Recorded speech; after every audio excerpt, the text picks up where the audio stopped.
രാം നാരായൺ രാം. ഇന്ന് നമ്മൾ ചില അനുഭവങ്ങളെക്കുറിച്ച് സംസാരിക്കാം.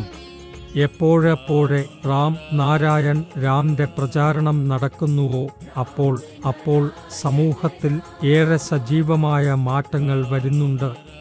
ആളുകളുടെ ചിന്താഗതി മാറ്റം കാണിക്കുന്നു. സന്താന്തളിന്റെ പ്രസിഡന്റ് ശങ്കർ സർക്കാർജി എപ്പോഴെപ്പോഴെ റാം നാരായൺ രാമിനെക്കുറിച്ച് ചർച്ച ചെയ്യുമ്പോൾ എല്ലാവരുടെ മനസ്സിലും ചിന്തകളിലും പുതിയ ശക്തി നിറച്ച അനുഭവങ്ങൾ പങ്കിടുന്നു. ഒരു പ്രാവശ്യം ഉണ്ടായ സംഭവത്തെക്കുറിച്ച് പ്രസിഡന്റ് പറഞ്ഞു. കൊൽക്കത്ത നഗരത്തിൽ നിന്ന് കുറച്ചു ദൂരെയുള്ള ഒരു കാട്ടിൽ ആയിരക്കണക്കിന് ആളുകൾ വന്നിരുന്നു. ഒരിക്കൽ 3 സഹോദരന്മാരുടെ ഒരു കുടുംബം അവിടെ വന്നിരുന്നു. അവരിൽ ഏറ്റവും ചെറിയ സഹോദരൻ പറഞ്ഞു, ഈ ലോകത്തിൽ എന്ത് സംഭവിച്ചാലും അത് നിർമ്മാതാവിൻ്റെ ഇഷ്ടത്താൽ മാത്രമേ സംഭവിക്കൂ. ദൈവത്തിൻ്റെ ഇഷ്ടമില്ലാതെ ഒരു ഇല പോലും ചലിക്കില്ല. ഇത് ശരിയാണ്. എന്ത് സംഭവിച്ചാലും അത് ദൈവത്തിൻ്റെ ഇഷ്ടത്താൽ ആണ്.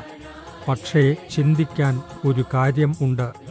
ഈ ലോകത്ത് നല്ലതും കൊള്ളാത്തതും ഒരുമിച്ച് നടക്കുന്നുണ്ട്. സാമൂഹിക നന്മയ്ക്കായുള്ള പ്രവർത്തനങ്ങളും കുറ്റകൃത്യങ്ങളും നടക്കുന്നു. അപ്പോൾ ഇതിൽ നിന്നു നമുക്ക് തീർച്ചപ്പെടുത്താൻ കഴിയുമോ ഈ ദുഷ്ടപ്രവർത്തനങ്ങളും കുറ്റകൃത്യങ്ങളും ദൈവത്തിൻ്റെ ഇഷ്ടത്താലാണെന്ന്? ദൈവം നമ്മെ ദോഷപ്രവർത്തനങ്ങൾ ചെയ്യാൻ പ്രേരിപ്പിക്കുന്നുണ്ടോ? മനുഷ്യൻ ചെയ്യുന്നതെല്ലാം ദൈവത്തിൻ്റെ മേൽ അർപ്പിക്കുന്നു, നല്ലത് ആണെങ്കിൽ അല്ലെങ്കിൽ വൃത്തികെട്ടതായാലും. എന്നാൽ ഓരോ ദുരാചരണത്തിനും പിന്നിൽ മനുഷ്യൻ്റെ സ്വന്തം കരങ്ങളാണ്.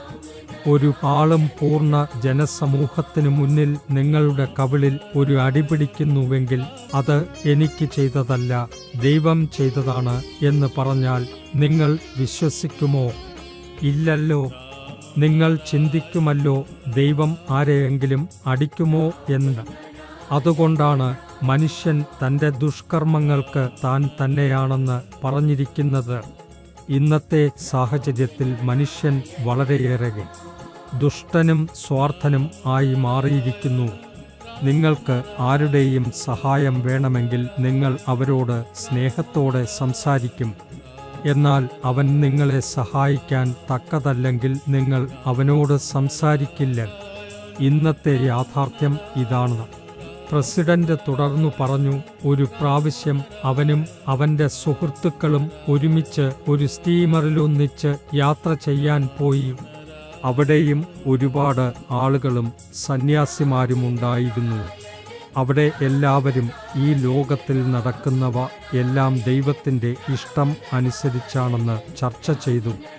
അപ്പോൾ പ്രസിഡന്റ് അവിടെ ചില കാര്യങ്ങൾ പങ്കുവച്ചു. തൻ്റെ ജീവിതത്തിലെ ചില അനുഭവങ്ങളും ഗുരുവിൻ്റെ ഉപദേശങ്ങളും അവിടെ പറഞ്ഞു. വ്യക്തി ഒരിക്കലും ദോഷപ്രവർത്തനം ചെയ്താൽ അത് തൻ്റെ തലയിൽ ഇടുകയില്ല. എങ്കിലും അത് മറ്റൊരാളുടെ അല്ലെങ്കിൽ ദൈവത്തിൻ്റെ മേൽ ഇടുന്നു. എന്നാൽ ഓരോ ദുഷ്പ്രവർത്തനത്തിനും അവരുടെ സ്വയം ഉത്തരവാദിത്തം ആണെന്ന് പറഞ്ഞു. ദൈവം ഒരിക്കലും ഒരാളെ ദുഷ്പ്രവർത്തനം ചെയ്യിക്കാൻ നിർബന്ധിക്കുമോ? ആ ചോദ്യം വന്നപ്പോൾ അവിടെ കാണിക്കാനിരിക്കുന്ന എല്ലാവരും നിശബ്ദരായി ഒരു വിധത്തിലുള്ള സത്യത്തിൻ്റെ പ്രതിഫലനം കാണുകയും ചെയ്തു.